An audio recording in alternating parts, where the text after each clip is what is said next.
플라톤의 철학 이론 중 가장 유명한 것이 동굴 비유입니다. 아마 플라톤에 대해서 이제 전혀 관심이 없는 사람이라고 하더라도 철학에 관심이 없을 수도 있으니까요.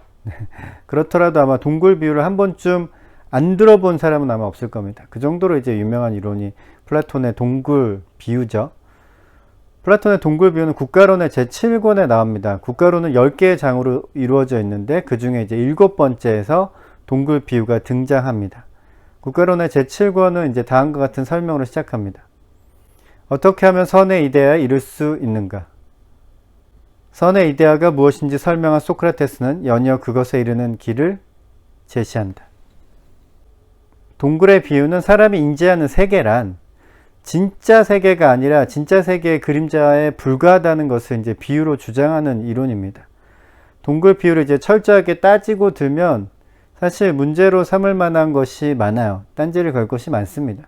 플라톤의 이론이 보통 다 이런 식이에요. 그러니까 아주 정교하진 않습니다.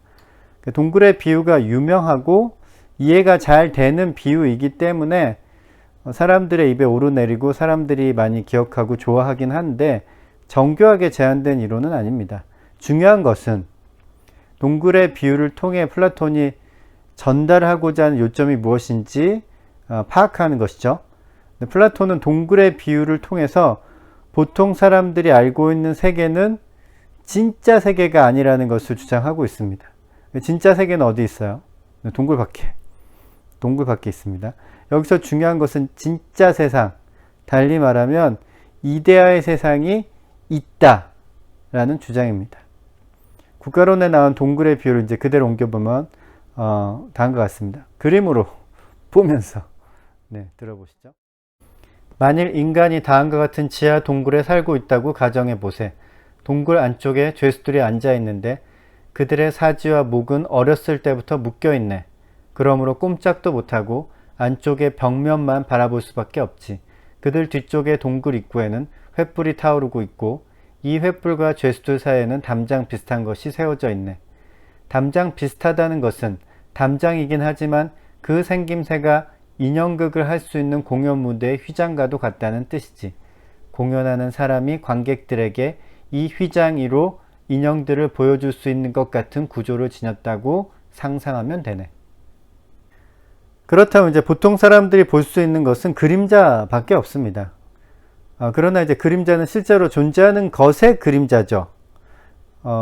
근데 그렇지만 그림자는 그 실제로 존재하는 것에 따라서 움직이기도 하고 소리가 나기도 합니다. 물론 이제 그림자 자체가 움직이고 소리를 내는 것이 아니라 실제로 움직이고 소리를 내는 것은 따로 존재하죠. 그러나 이제 사람들은 그림자밖에 볼 수 없기 때문에 그 그림자가 실물이라고 이제 생각을 합니다. 만약에 이제 족쇄가 풀린다면 어떻게 될까요? 족쇄가 풀린 사람은 이제 그림자도 볼 수 있고 그 실제 물체도 볼 수가 있게 되는 거죠. 그리고 횃불도 이제 보게 되겠죠.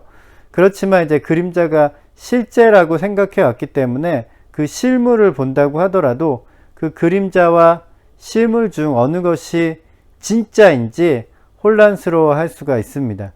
족쇄가 풀려서 동굴 안을 둘러볼 수 있다는 것도 대단한 변화지만 사실 진짜 세계는 동굴 안이 아니죠. 진짜 세계는 어디죠? 동굴 밖에 있습니다. 그것이 바로 이데아의 세계입니다.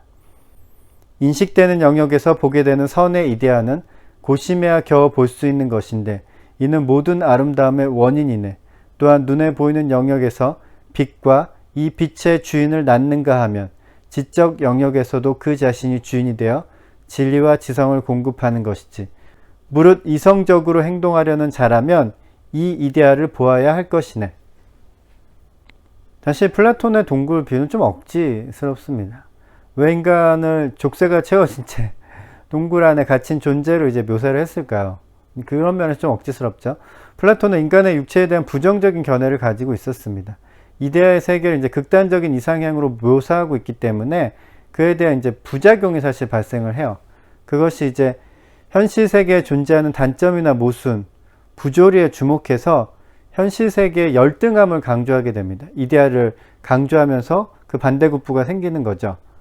그러니까 현실 세계의 열등함을 또 드러내게 하는 거죠. 세상은 좋은 것일까요?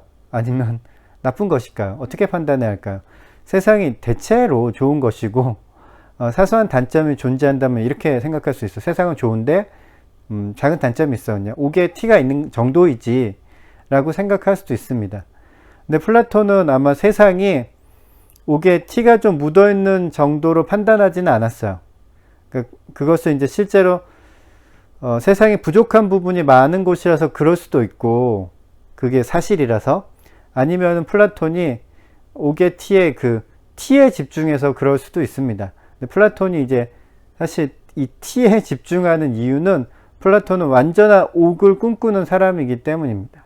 그러니까 세상에 존재하는 모순이나 한계를 묘사할 수 있는 사실 많은 비유가 가능한데, 플라톤이 이제 동굴 비유를 제시한 이유는 의도가 있는 것으로 보여요. 그러니까 동굴에 갇혀 있는 사람이 있고 동굴 밖의 세상이 있고, 그리고 동굴 밖의 세상을 알고 있는 사람이 있는데, 동굴 밖의 세상을 알고 있는 사람에게는 임무가 있습니다. 어떤 임무가 있을까요? 그것은 바로 동굴에 갇혀 있는 사람을 동굴 밖으로 이끌어내는 것이죠. 그것이 바로 지도자의 역할입니다. 보통의 다른 지배자들보다 더 나은 삶을 살게 해줄 수 있어야 하네. 그래야만 부유한 자가 국가를 지배할 수 있고 기강을 바로 세울 수 있네. 부유한 자란 재물이 많은 자가 아니라 덕과 지혜가 풍부한 자를 의미하지. 하지만 그렇지 못한 사람이 국가를 지배하게 되면 그들의 사적 이익을 추구하는 데 혈안이 돼 있어 국가의 기강은 무너지고 정치는 실종될 것세. 그렇게 되면 그들 자신은 물론 나라도 망하겠지. 이런 역할을 해줄 수 있는 지도자는 정치적 야심에 초연한 철학자 외에는 존재하지 않는다고 플라톤은 주장합니다. 그렇다면 사람들을 동굴에서 이끌어내기 위해서 어떻게 해야 할까요? 플라톤은 교육이 필요하다고 이제 주장을 합니다. 교육을 통해서 이데아의 세상을 깨달을 수 있다고 이제 말하고 있습니다. 그렇다면 어떤 교육을 해야 할까요? 어떤 교육을 해야 사람들이 이데아의 세상을 눈치챌 수 있을까요? 그것은 바로 그 교육 과목은 바로 수학입니다. 이를테면 하나 둘 셋 하는 것이지 수학의 세계가 그것이네. 수학은 모든 학문과 기술의 공통된 언어라고 할 수 있지. 무릇 통치자들이라면 수학을 배우도록 해서 이성적 활동을 도모해야지. 수학은 참으로 유용한 학문이네. 장사꾼의 심정으로 익히기보다는 철학자의 정신으로 숭상해야 해.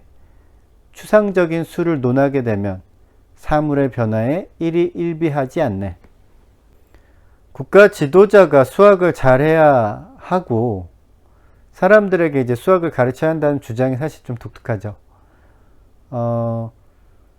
동굴 비유에서 여기까지 끌고 나가서 이제 수학을 잘 배워야 한다고 주장하는 철학자나 정치인은 저는 거의 본 적이 없는 것 같습니다. 철학자나 정치인이나 사실 모두 수학과는 거리가 멀다고 스스로 생각하기가 쉽죠. 그러나 플라톤은 국가 지도자는 수학을 잘 해야 한다고 주장합니다. 그리고 또 다른 학문이 무엇이 있을까요? 사람들에게 이데아의 세상을 깨닫게 하기 위해서 사람들에게 가르쳐야 할 또 다른 학문은 플라톤은 두 번째로 기하학을 두고 있습니다. 세 번째로 천문학. 네 번째는 뭘까요? 네 번째는 추리 능력을 기르기 위한 변증론입니다. 그러니까 현대인들이 생각하는 것과는 많이 다르죠. 그렇다면 이런 교육을 어떻게 실행해야 하고 이제 몇 살 때 실시해야 할까요? 이런 거에 대해서도 이야기를 하고 있어요. 플라톤은 이제 교육은 억지로 이루어져서는 안 된다고 주장합니다. 교육을 강제해 노예적 상황을 만들어서는 안 되기 때문이지 억지로 시켜서는 안 되네. 어릴 때의 학습은 오락처럼 이루어져야 하며 그래야만 타고난 소질을 파악해 올바른 길로 이끌 수 있으니까 말이네. 그리고 플라톤은 이런 교육은 20살쯤이 이제 좋다고 말합니다.